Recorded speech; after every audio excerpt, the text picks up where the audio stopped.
আৰু এখন যে চিঠি আছিলে কলেজৰ আগফালে ৰৈ থাকিব এখন কি চিঠি আছিলে এখন ভাগি পেলালি মই চাবই নাপালো গাইছ মই ঘৰ চাফা কৰি আছো আৰু ঘৰ চাফা কৰোঁতে মমতাৰ চিঠি নাপাম মানে সেইদিনাখন কোনোবা এটা আলমাৰি চাফা কৰিলোঁ কিতাপ থোৱা আলমাৰি চাফা কৰিলোঁ তাত ওলালে কেইখনমান চিঠি এতিয়া মই বেলেগলৈ চাফা কৰিছোঁ ইয়াত ওলাইছে মানে মই পগলা হৈ গৈছোঁ মানে এইবোৰ চব মই এইবোৰ চাফা কৰি আছিলোঁ আৰু মই কিবা তাৰপিছত এইটো তাৰ চিঠি ওলাইছে ল'ৰাই দিয়াও চিঠি ওলাই ছোৱালীয়ে দিয়াও চিঠি ওলাই আৰু ঐ তোৰ চিঠি পালো নাই নাই না নাই নাই ৰক অলপ নাই দেচোন ঘৰ চাফা কৰিলে যে তোৰ লগত চিঠি ওলাই চিঠিয়ে গাইছ চিঠি মানে আগৰ দিনত আমাৰ মোবাইল নাছিলে সেইটো কাৰণে আমি চিঠি দিছিলোঁ চিঠি লিখিছিলোঁ ক'ত গ'ল চিঠিখন দে আৰু এখন যে চিঠি আছিলে কলেজৰ আগফালে ৰৈ থাকিব এখন কি চিঠি আছিলে এখন ভাগি পেলালি মই চাবই নাপালো কলেজৰ আগফালে ৰৈ থাকিম বোলে তুমি ওলাই আহিবা বাপৰে সেইটো কোনে দিয়া আছিলে চিঠিখন গাইছ ইগনোৰ সেইটো টাইমত মোবাইল ইউজ কৰিছিলোঁ কিন্তু তথাপিও চিঠিৰ আমেজটোৱে বেলেগ ন সেইকাৰণে কোনোবাই দিছিলে মানে মই পাহৰিলোঁ আৰু তো এই চিঠিখন হৈছে সঞ্জনা বাই দিয়া এতিয়া বাৰু কণ্টেক্ট নাই ক'ব লাগিব আৰু সেনেকৈ হৈ গৈছে এতিয়া চবেই নিজৰ নিজৰ মাজত ব্যস্ত হৈ গৈছে সেই সেনেকৈ ময়ো কণ্টেক্ট কৰিব পৰা নাই আৰু তাইও ঘৰৰ কামত নিজৰ পঢ়া শুনাৰ বা কিবা সেনেকৈ লাগি আছে পৰা নাই তাই আছিলে বৰহাটৰ আৰু নেকি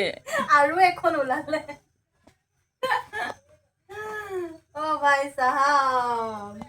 hello' Mamata how are you হ'ব নব হিবিকা চিঠিৰ উত্তৰ দিবা ও মাই গড ডিয়াৰ মমতা সেইটো মৰম এটা আছিলে আমাৰ তো এতিয়া সঞ্জনা বা কোনোদিন কৰি নাপালি সঞ্জনা বা ক'ত আছে কি কথা একো গম নাপাওঁ যদি সঞ্জনা বাই ভিডিঅ'টো চাই আছে যদি আপুনি ভিডিঅ'টো চাই আছে দেন মোক কণ্টেক্ট কৰিব প্লিজ আৰু ছ'চিয়েল মিডিয়াতো তাইক বিচাৰিছিলোঁ মই নাপালোঁ বাৰু বাকী সেইটোৱে তাৰপৰা মোৰ মানে আগত মোৰ নামটো আপোনালোকে চবেই মমতা বুলি জানে হয় নাই মোৰ নামটো এইটোৰ বিষয়ে আমাৰ বায়ে আপোনালোকক ক'ব ৰ'ব মই খাদ্য খাই আছোঁ খাই থাকে তো মমতাৰ নামটো দীপান্বিতা ওৰাং আৰু এইটো আগৰ বাৰ্থ চাৰ্টিফিকেট হয় হেৰি এতিয়া আকৌ নামটো মমতা কৰা হৈছিলে আৰু এতিয়া মিলিছে সুজিতা মমতা ইয়াৰ নাম আগতে দীপান্বিতা আছিলে তো মোৰ নামটো আগত দীপান্বিতা আছিলে আপোনালোকে গম পাইছে বাকী কিনো ক'ম সেইটোৱে আৰু চিঠিখন মানে সেইদিনাখন কি হ'ল মই গম নাপাওঁ আমাৰ বায়ে ঘৰ চফা কৰি আছে তো চিঠি এখন পালে মানে তো তাত লিখা আছিলে আৰু কিবা কিবি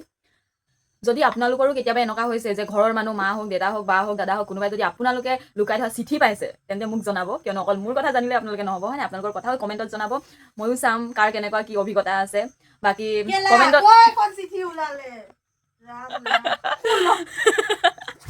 দে গাইছ মই কি ক'ম আৰু আপোনালোকক মানে মই নিজে নাজানো ক'ৰ ওলাইছে মই আগত কোনোবাই মোক দিয়ে কিবা কৰে মই আনি চিধা মই এনেকৈ মই থৈ দিওঁ মানে মোৰ আকৌ চোৱা মেলা নাই কোনে দিছে যি কৰে কৰি থাকক মই যদিও ৰিপ্লাই মই কাৰোবাক দিওঁ একদম শ্বৰ্টকৈ ৰিপ্লাই দিওঁ মানে অকল ইমানটো বুলি এনেকৈ কৈ থৈ দিওঁ মানে জাষ্ট ভাল বেয়া কিবা মানুহ আহি গৈছিলে সেইকাৰণে যাবলগীয়া হ'ল আকৌ পুনৰ উভতি আহিছোঁ আপোনালোকৰ মাজলৈ তো আপোনালোকে নাপাহৰিব জনাবলৈ মোক কাৰ কেনেকুৱা কি অভিজ্ঞতা আছে মোৰো জানিব মন গৈছে আপোনালোকৰ পৰা বাকী কি ক'ম আৰু আমাৰ বাৰ ওচৰত লাজেই পাইছোঁ মই